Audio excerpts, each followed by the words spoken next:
नमस्कार। Divine channel में आपका फिर से स्वागत है। 5 अगस्त को राम मंदिर का शिलान्यास हुआ। वो मोदी जी के हमारे भारत के प्रधानमंत्री श्री नरेंद्र मोदी जी के हाथ से ही क्यों हुआ? आपको क्या लगता है इसमें? ओम शांति। ओम शांति। जय श्री कृष्ण। जय श्री कृष्ण। मेरा काउंटर क्वेश्चन ये है, क्यों नहीं होना चाहिए? मानो कि मोदी जी नहीं है तो कौन है?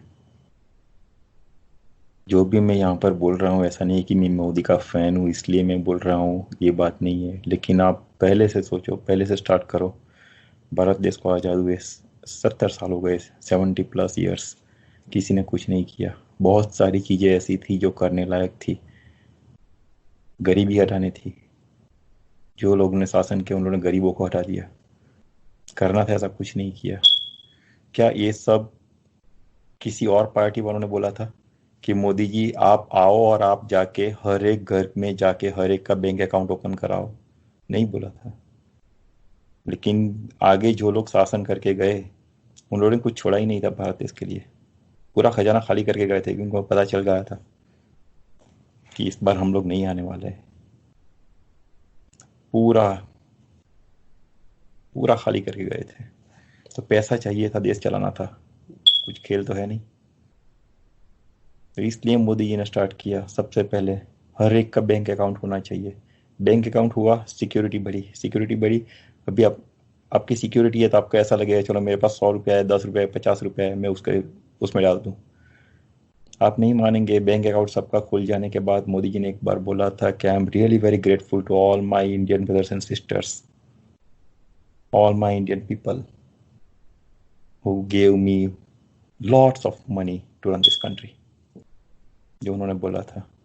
अभी आप सोचो कि मानो कि भारत देश का पॉपुलेशन 135 135 करोड़ है, और हर एक का ऑन एन एवरेज 1000 रुपीज़ ले लो। अभी आप भी जानते हैं, मैं भी जानता हूँ कि कितने रुपीज़ हमारे बैंक में रहते हैं, लेकिन ऑन एन एवरेज 1000 ले लो। 135 crore multiplied by 1000, such a big amount was there in the central to run this country. So कुछ भी करने से पहले मुझे क्यों अच्छा लगता है कि मोदी जी को जब भी उनके सामने कोई भी समस्या आती है तो वो उसको अवसर में कन्वर्ट कर देते हैं। That is the first thing, he always tries to convert whatever the difficulties he has or the difficulties are coming, he converts all those in terms of some productive work, some productivity. And that is the biggest thing. हर एक आदमी के पास कुछ ना कुछ सीखना होता है। That is our look out. वो हमारी सोच होती है कि हम सामने वाले से क्या सीखते हैं। बच्चों के पास से भी कुछ ना कुछ सीखना होता है।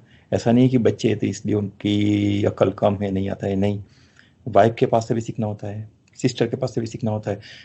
ऐसा बिल्कुल मत सोचो कि जो आपसे उम्र में कम है, नहीं, वो गलत बात है, गलत सोच है। अगर ऐसा सोच लिया तो आपका कभी प्रोग्रेस नहीं होगा। मैं दूसरा एग्जाम्पल देता हूँ। 2014 में इलेक्शन था, उसके पहले कांग्रेस वाले सब लोग कैनवासिंग करते थे, सबने कैनवासिंग किया। एक बार सॉन्ग कांग्रेस की जो अध्यक्ष थी उसने ऐसा बोल दिया था, हाँ अगर आप वो कैंपेन देखेंगे तो आपको पता चलेगा। उसने ऐसा बोल दिया था कि क्या आप लोग एक चाय वाले को वोट देंगे, वो आपका प्रधानमंत्री हो सकता है? वही। अब ये तो कितनी गलत बात हो गई ना, कितना बुरा कह दिया था उसने नरेंद्र मोदी को। मोदी ने उसको ये क्रिटिसिज्म को भी अवसर में बदल दिया, उसको अपना स्लोगन बना दिया कि क्या एक आम चाय वाला भारत देश का प्रधानमंत्री नहीं बन सकता? हमारा संविधान ये कहता है कि हर एक कोई अपॉर्चुनिटी मिलती है, उसको क्यों नहीं मिलनी चाहिए?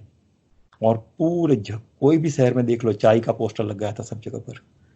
तो कोई आपको क्रिटिसाइज करता है फिर भी आप उसके ऊपर अटैक नहीं करते हो। आप उसमें से कुछ अच्छा निकाल लेते हो कि उसमें से मेरा क्या अच्छा है, उसमें से मैं कैसे प्रोग्रेस कर सकता हूँ। That is the best thing one has to learn from Modi.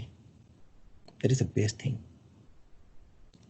One more thing, ये स्पिरिचुअल चैनल है इसलिए मैं पॉलिटिकल बातें बहुत नहीं करना चाहता, लेकिन जो भी बातें करेंगे वो पॉलिटिक्स और स्पिरिचुअलिटी के रिलेटेड करेंगे। बहुत सालों पहले की बात है, 35-40 साल पहले की बात है। एक बार स्वामीनारायण पंथ के जो स्वामी है, प्रमुख स्वामी महाराज, वो अपना लेक्चर दे रहे थे और मोदी जी नीचे बैठे थे आराम से, वो पलाठी मार के बैठे थे। तो उनकी पाँव की जो रेखाएं थी वो स्वामी जी ऊपर से देख रहे थे। और जब बाद में मोदी जी वो सब हो गया, पाँव छूने गए, तो उन्होंने बोला था, मैंने देखी तुम्हारे पाँव की रेखा है, मेरे और तुम्हारे दोनों दोनों के नसीब में सेवा करना ही लिखा है। तो सेवा क्या होती है, किसी के भी अंदर ये ताकत नहीं है कि अपनी वाइफ ये सबको बाजू में, अपने समाज सबको छोड़ के आप देश के बारे में सोचो। 2014 में जब मोदी जी फर्स्ट बार इलेक्ट होके आए, सेंट्रल में प्राइम मिनिस्टर बने, उसके बाद बराबर एक महीने बाद, क्योंकि उसके पहले उन्होंने काफी सारे इलेक्शन लड़े और काफी सब जीत के आए, वो उनका रिकॉर्ड है। गुजरात में जब केशुभाई पटेल मुख्यमंत्री थे, उसके बाद में उन्होंने टेक ओवर किया, और right from that moment every time he just one the election. तो यहाँ पर यूएसए में वॉशिंगटन डीसी में एक न्यूज़पेपर है बहुत पॉपुलर यूएस का, वो वॉशिंगटन पोस्ट, जैसे न्यूयॉर्क टाइम्स है, Washington Post, these are the very popular newspapers. उसके अंदर ये लिखा था कि मोदी जी मीन्स, वो जो लाश होती है ना, आदमी मर जाता है, उसमें से भी वॉट निकालने की कला, दैट इज मोदी जी। सामने वाले आदमी को कैसे कन्विंस किया जाता है, वो उनके पास से सीखो। आप सोच भी नहीं सकते। यस, ये लिखा था, that was the title of that was the first line under that title, under that article. Modi ji means last में से भी वोट निकालने की कला, दैट इज मोदी जी। और वो लेख आप पढ़ो, 1.5 पेज का पूरा लेख था, पढ़ो आप, दैट वाज फैंटास्टिक लेख, फैंटास्टिक आर्टिकल। उसमें ये भी लिखा था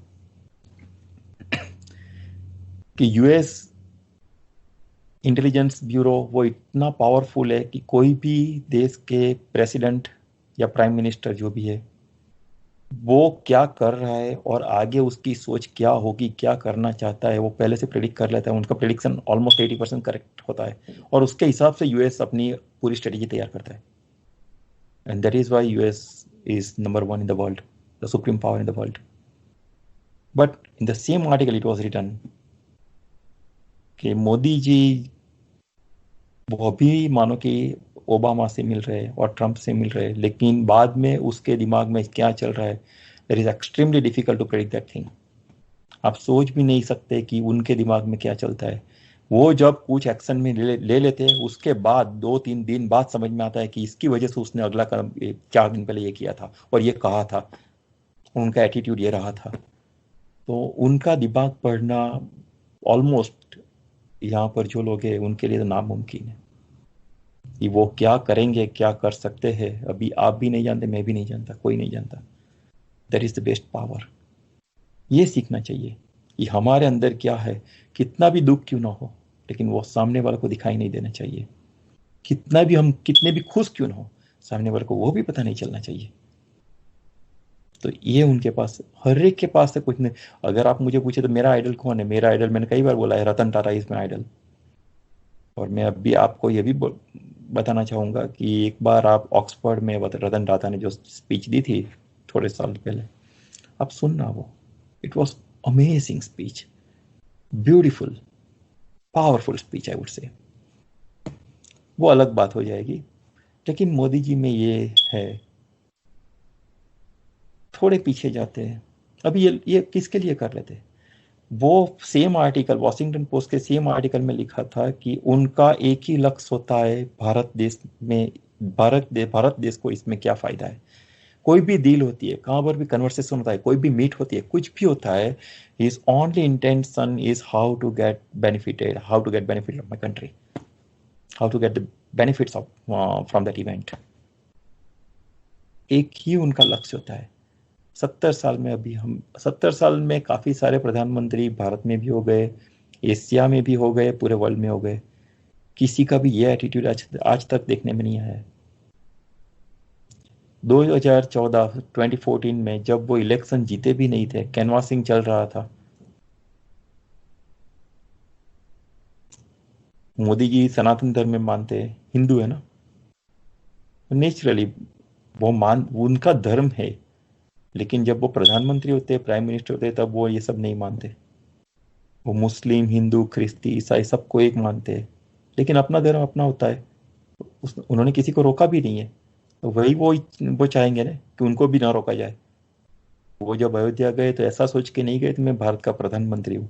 वो ऐसा सोच के गए थे कि राम मंदिर का, जब अडवाणी जी ने 1991 या समथिंग लाइक दैट, जब रथ यात्रा निकाली थी और गुजरात सौराष्ट्र कच्छ से स्टार्ट हुई थी, तो पूरा प्लान मोदी जी ने किया था, पूरी रथ यात्रा का प्लान मोदी जी ने किया था, और वो सक्सेसफुली पास हुआ था। वो पूरी सक्सेस गई थी वो रथ यात्रा। तो तब से वो अयोध्या के अंदर इन्वॉल्व थे। और 1991 में जब कार सेवक के ऊपर मुलायम सिंह ने जब गोलियां चलाई थी, अपने के दुश्मन होते हैं।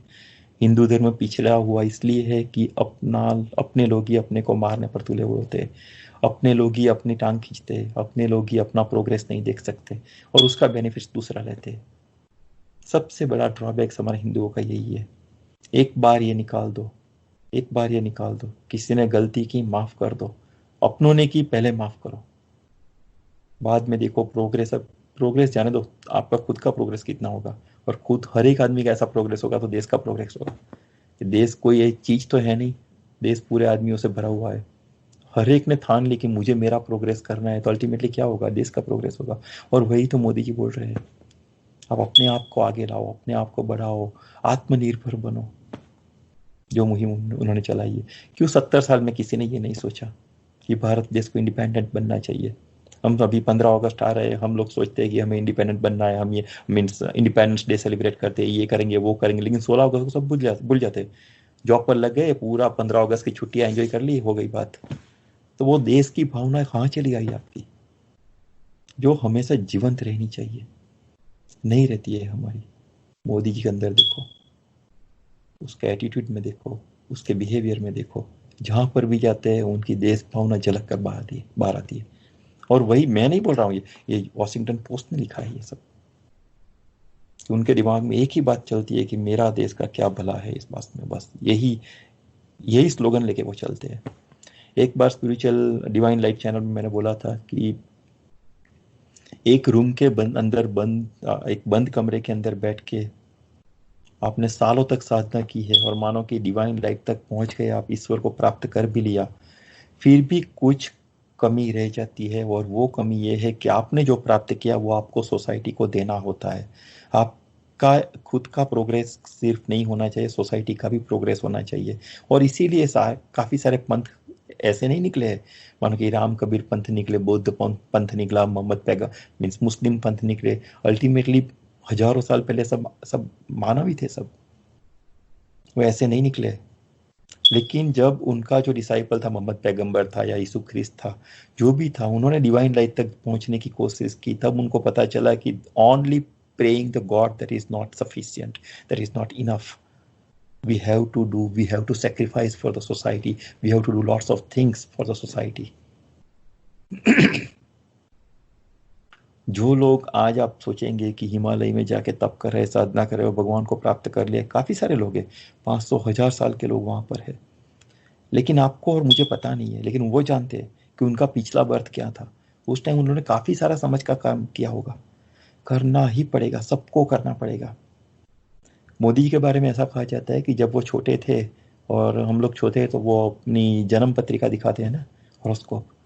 तो ऐसा कोई संत ने बोला था कि ये आदमी बहुत बड़ा, अगर ये आदमी या तो बहुत बड़ा संत बनेगा, नहीं तो फिर वो बहुत बड़ा पॉलिटिशियन बनेगा। लेकिन उनका पॉलिटिक्स वो ऐसा नहीं है। हाँ, मैं मानता हूँ कि पॉलिटिक्स में रहने के लिए उनको थोड़ी चालें चलनी पड़ती है और चलनी चाहिए, नहीं तो ये लोग जीने नहीं देंगे। कैसे लोग ये 70 साल से अपना राज जमा कर बैठे हैं, उनको हटाना इतना मुश्किल, इतना असहज नहीं है। बहुत मुश्किल है सब, बहुत मुश्किल है। Day by day Modi ji को एक बार पूछा गया था, 2014 की बात है, कि आपकी स्वस्थ का, आप इतने फिट है, स्वस्थ है, उनका राज क्या है। तो मोदी जी ने हंसते हंसते कहा था, मैं हर रोज की 1 लाख गालियां खाता हूँ। Of course that was the joke.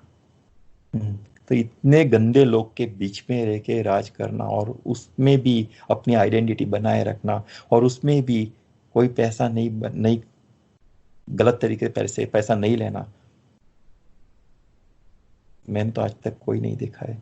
आप देखो कितने बड़े बड़े लोग, रसिया में पुतिन, उनके ऊपर अभी इजराइल में नेतन्याहू, उनके ऊपर भी करप्शन के चार्जेस लगे हैं। कितने बड़े बड़े लोग के ऊपर लगे।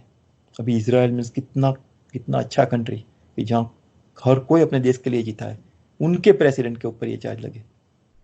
और आप मुझे बताओ 2014 से अभी तक उनकी कैबिनेट के ऊपर नहीं लगा है। उनकी तो बात छोड़ी दो आप।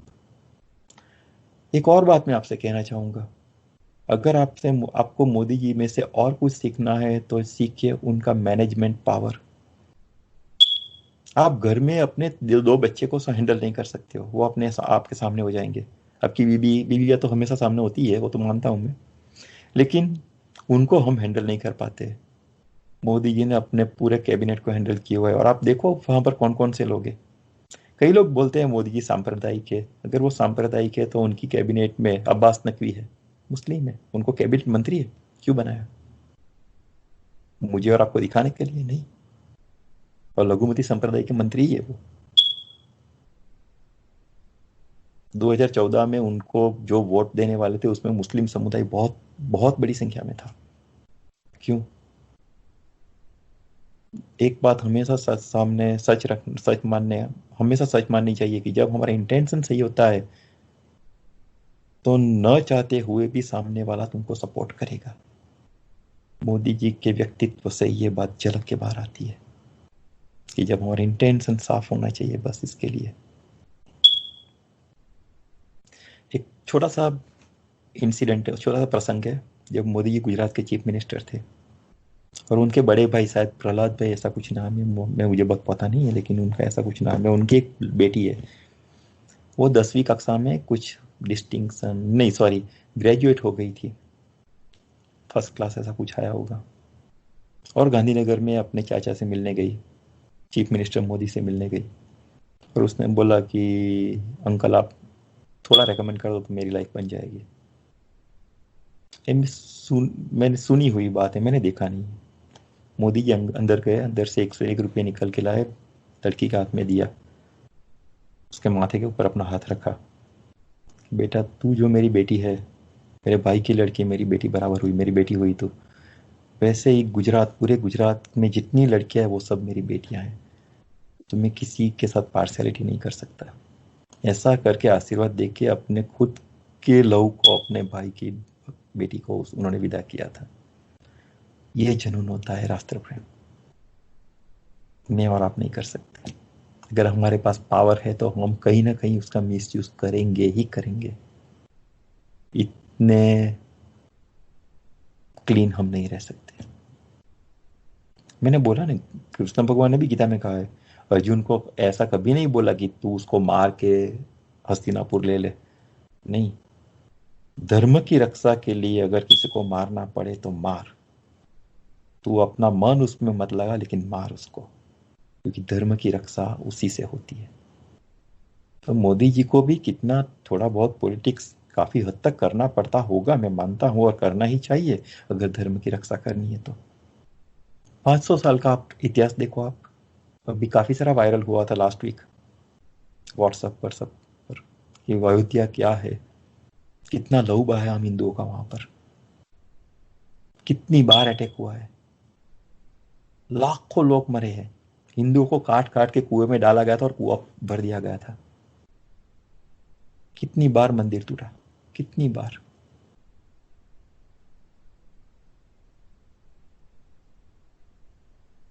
सत्तर साल में किसी के भी दिमाग में एक ख्याल नहीं आया कि हिंदुओं का भी एक पवित्र स्थान होना चाहिए। जैसे मुस्लिम का मक्का मदीना है, क्रिश्चियन का बैतलहम है, बुद्ध का बोधि गया है, तो हिंदुओं का कुछ नहीं होना चाहिए? क्यों? हिंदू लोग सहते हैं इसलिए, वो कुछ बोलते नहीं इसलिए। जब लॉकडाउन स्टार्ट हुआ, हिंदुओं का काफी सारे त्योहार इन बीच में आ गए, कभी सेंट्रल से ऑर्डर आया मत करो, कोई सेलिब्रेशन नहीं होगा, हिंदू ने नहीं किया, कोई अपोज नहीं हुआ। तो क्या हिंदू सहते हैं इसलिए? लेकिन एक बात भी इतनी ही सही है कि जब भी हिंदू धर्म, सनातन धर्म, हिंदू नहीं, सनातन धर्म के ऊपर अटैक हुआ है, बहुत लोगों को सहना पड़ता है, वो मानता हूं मैं, सहना पड़ा है वो भी मानता हूं मैं, लेकिन तब न कहीं ना कहीं कोई ना कोई ईश्वर का दूत आके उसको संभाल लेता है। मेरी दृष्टि में मोदी जी ने ये किया है। आप मुझे बताओगे 500 साल से जो चल रहा था, अब ये 70 साल निकाल दो, तो नेहरू ये सब XYZ जो भी आ गए, मैं जानता हूँ नेहरू तो पूरे खानदान मुस्लिम है, नेहरू बन के वो बस चीट किया उन लोगों ने, हमको इंडियन पब्लिक को चीट किया उन लोगों ने, नेहरू खानदान ने, नेहरू और गांधी जो अभी अभी क्यों प्रियंका वाड्रा को अपने बच्चे का सरनेम बदलने की जरूरत पड़ी, अभी 1 महीने पहले की बात है।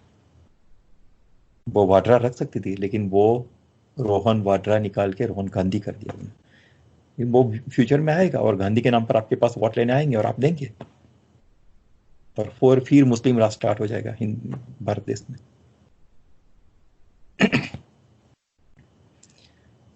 ऐसा पहला प्रधानमंत्री मैंने देखा है जो अपने धर्म को पकड़ के चलता है।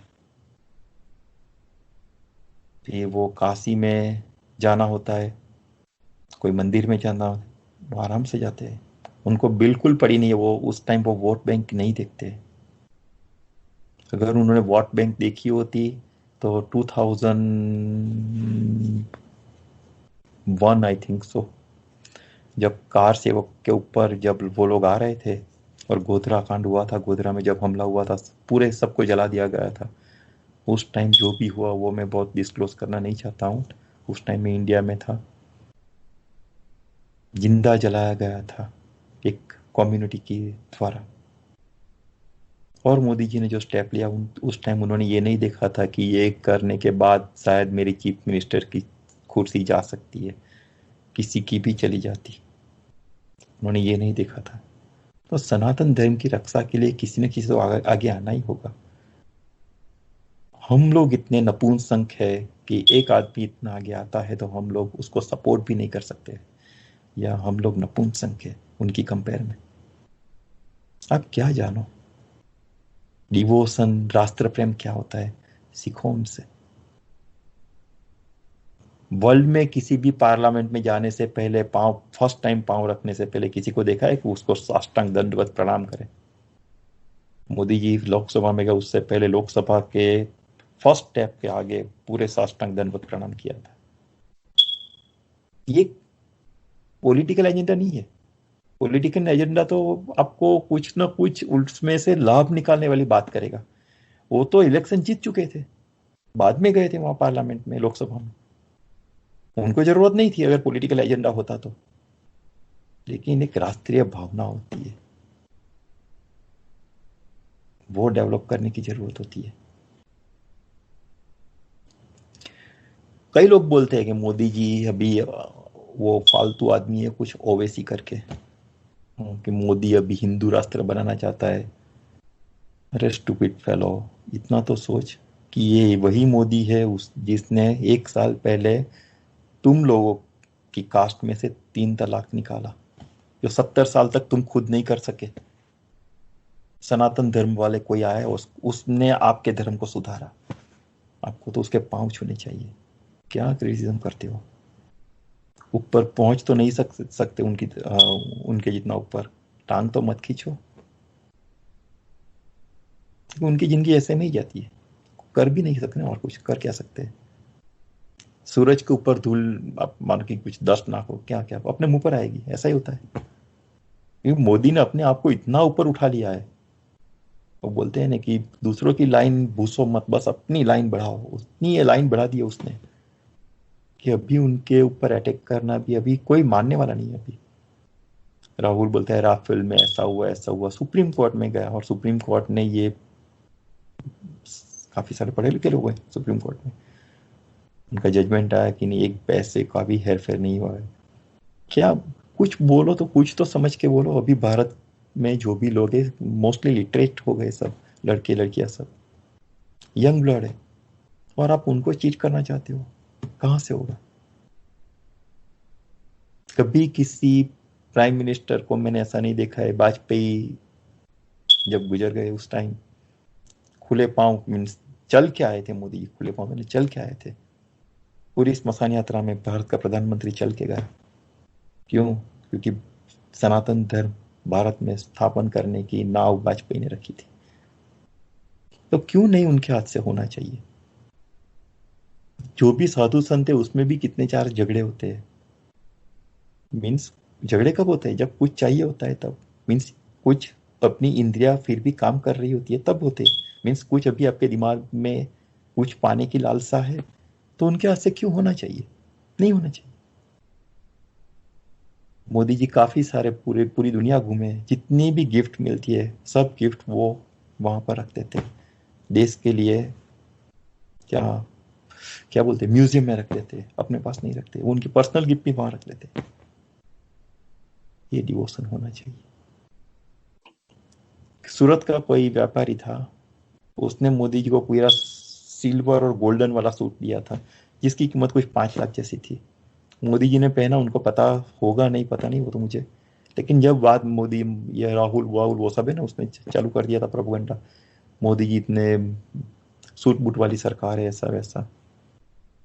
सूरत में ही उसकी हराजी हुई और जो भी पैसा आया वो सेंट्रल में दे दिया गया। अपने कपड़े तक उसने बेच दिए स्टूपिड लोगों के कहने पर। कभी भी प्रधानमंत्री को मैंने ऐसा नहीं देखा कि अपने साल में कम से कम 1 या 2 बार अपनी माँ के पास जाते, प्रणाम करते हैं। कितना सीखने को मिलता है। हमारे लिए ये सीख है कि हमें भी हमारे पेरेंट्स को इतना ही महत्व देना चाहिए, इतना ही मान देना चाहिए। जब भारत का प्रधानमंत्री देख सकता है, इतना बड़ा आदमी होके दे सकता है, हम नहीं कर सकते? क्या करते हैं हम? तो किसी को भी क्रिटिसाइज करने से पहले सोच लो कि क्या उस जगह आप हो। और क्रिटिसाइज करने का हक उन्हीं को होता है जब आप अपने आप को उस आदमी से ऊपर उठा लो। तो हमने अगर अपने आप को मोदी जी से ऊपर उठा लिया तो हमें 100% राइट है उनको क्रिटिसाइज करने का। अगर नहीं है तो अपने आप को उठाने की ट्राई करो, नहीं तो गिराते चले जाओगे। और कितना गिरोगे, कितना गिरोगे? काफी हद तक गिर चुके हो, अभी कुछ बाकी नहीं है गिरने में। संभल जाओ, संभल जाओ। तो मुझे लगता है कि ये जो भी संत समाज जो भी उन लोगों ने डिसीजन लिया है, परफेक्ट लिया है। 370 जो कश्मीर में था, क्यों एक राष्ट्र एक संविधान नहीं होना चाहिए? एक राष्ट्र दो संविधान कैसे पॉसिबल है? कैसे पॉसिबल है? और 70 ईयर्स तक हमने यही सहा बस। जो हम राज्यों ने जो भी कुछ कमाया वो कश्मीर में गया और आतंकवादियों ने उसको लूट लिया, यही चलता रहा बस। और हमने जो भी उस टाइम पे उन लोगों ने अपनी जेबें भरी।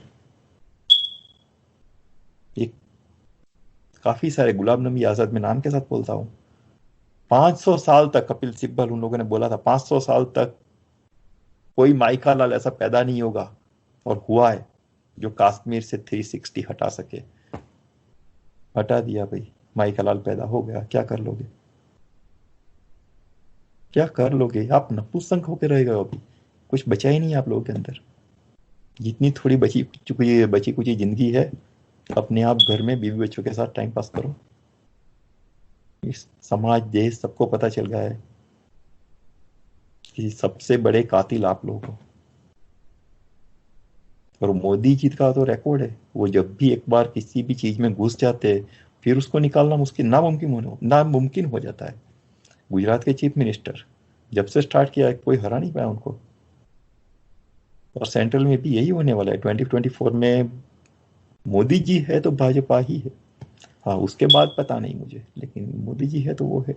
और 2029 में भी शायद मोदी जी उस टाइम इलेक्शन लड़ना चाहेंगे या नहीं मुझे पता नहीं, लेकिन उनको हराना चाहिए।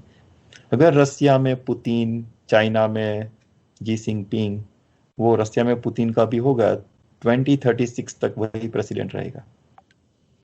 मैं तो कहता हूँ इंडियंस में भी ये हो जाना चाहिए। अगर आप अपने अपने देश से प्यार करते हो, अपने देश को एक लेवल पर देखना चाहते हो, अपने देश को महासत्ता की बराबरी में देखना चाहते हो, तो ये जो आपको हीरा मिला है उसको संभाल के रखो। नहीं तो कोहिनूर चला गया, आज भी उसके पीछे भागते हो, नहीं मिल रहा है, ऐसा हो जाएगा। जब भी प्रधानमंत्री को टाइम मिलता है वो अपने फैमिली के साथ फार्म हाउस और कोई आइलैंड पर चले जाता है और अपने पैसों का यही करते हैं, आराम से पूरी एक्सटेंडेड फैमिली के साथ एंजॉय करते हैं। ये आदमी को टाइम मिला तो वो केदारनाथ की गुफा में गया। देखो डिफरेंस, देखो उसको नहीं बोला गया था कि तुम केदारनाथ जाओ, उसने अपने आप चूज किया था। वो अपने घर पे भी जा सकता था, वो वहां नहीं गया। किसी भी प्राइम मिनिस्टर को देखा है कि उसने हर दिवाली, प्राइम मिनिस्टर होने के बाद हर दिवाली देश के सैनिकों के साथ सेलिब्रेट की हो? अरे सोचो तो सही कि उनका मॉरल कितना बढ़ गया होगा देश के सैनिकों का। देश के सैनिक 2014 से पहले उनके पाँव में जूते नहीं थे। कारगिल युद्ध से पहले की भी बात है कि पाँव के छेद हुआ करते थे पाँव में, ऐसे जूते पहनते थे हमारे सैनिक। अपने देश के सैनिक ऐसे होंगे क्या? कैसे रक्षा कर पाएंगे?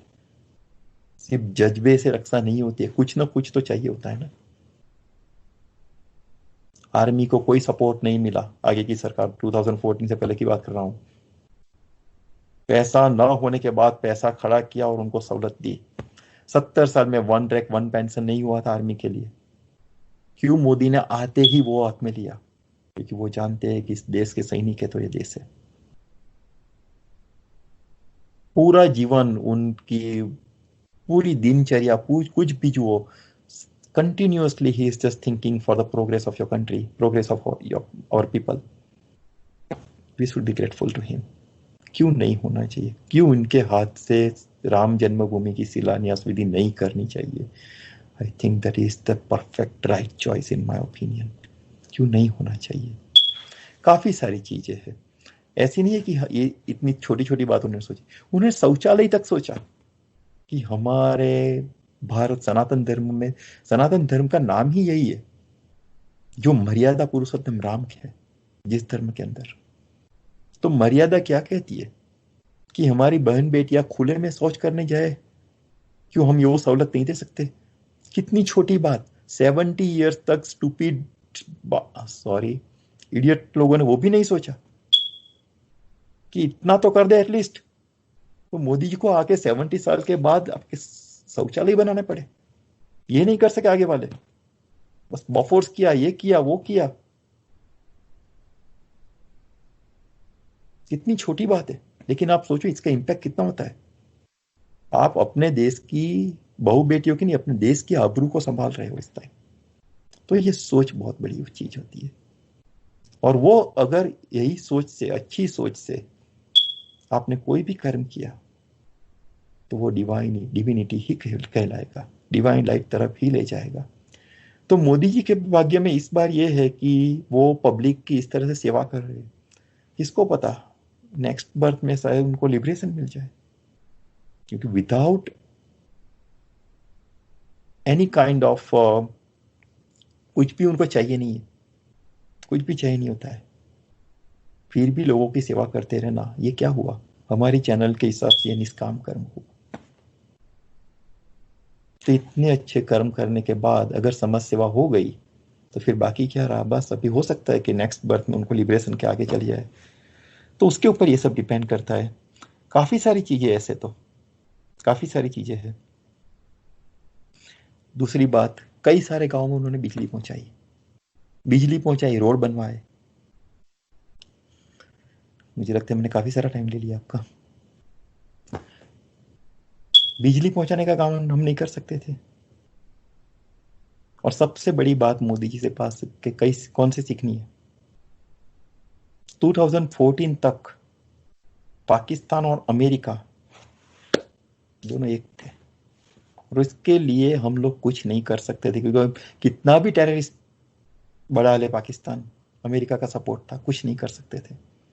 मोदी जी ने आते ही सबसे पहला काम ये किया, पाकिस्तान और अमेरिका को सेपरेट कर दिया और पूरे अमेरिका के अंदर इंडिया को घुसा दिया।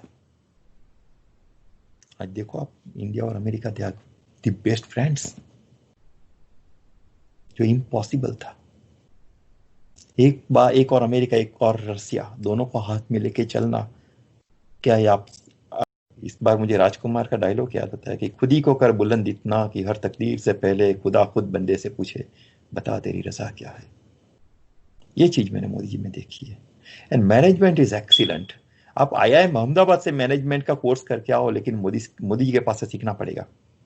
Warren Buffett, I think so, yeah Warren Buffett if I am not wrong, उनसे एक बार पूछा गया कि इंडियन प्राइम मिनिस्टर के लिए आपकी क्या राय है।